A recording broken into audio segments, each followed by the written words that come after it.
Welcome to the IWS TV Absinthe Flash.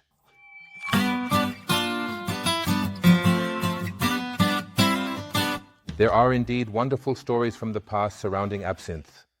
One thinks of Edgar or such as, for example, Vincent van Gogh.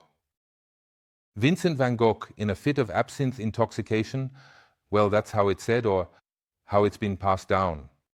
He cut off a piece of his ear, but the problem of that time was that, first of all, a lot of drinking was going on. And secondly, the products were not pure. Most of the products were macerated and not distilled. And everything actually revolves around the ingredient thujon. The ingredient thujon has been legally reduced over the many years. In Switzerland, absinthe was re-legalized in 2005. Absinthe was re-legalized, or rather became legally available. In France, it was only in 2011. But what is absinthe actually, except for a wonderful myth, a wonderful story? Absinthe is a botanical herbal spirit known as absinthe. The main components of absinthe are wormwood. Wormwood makes the product bitter, and of course perhaps anise or star anise and fennel should not be missing. The range for a modern absinthe is of course very broad and diverse, extensive.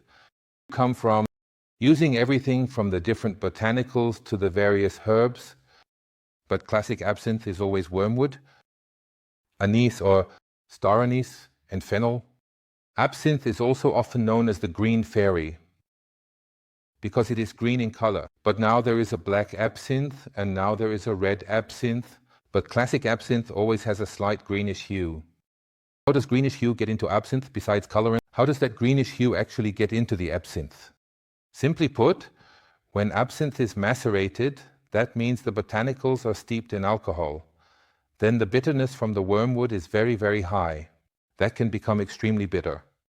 But is the product distilled after maceration, many bitter notes dissipate, which means the product becomes very harmonious with all the botanicals and the bitterness. To get the bitter compounds back in, you need to add bitter substances like wormwood or hyssop, macerat in the finished alcohol. Keep bitter compounds stable, need lemon. Stay stable. You also need lemon for that. And so you have this wonderful, strong or slightly strong flavor depending on how long you macerate. Greenish color, which is also referred to as chlorophyll. Is there too little lemon or lemon products in it? Then the chlorophyll oxidizes and turns brown. I wish you lots of fun trying an absinthe that is truly perfect. It is always consumed, diluted with water. It's distilled and is usually sold at 70%, but also at 40%. Dilute absinthe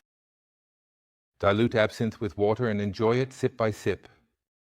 Have fun tasting and enjoy watching more videos from IWS TV Flash.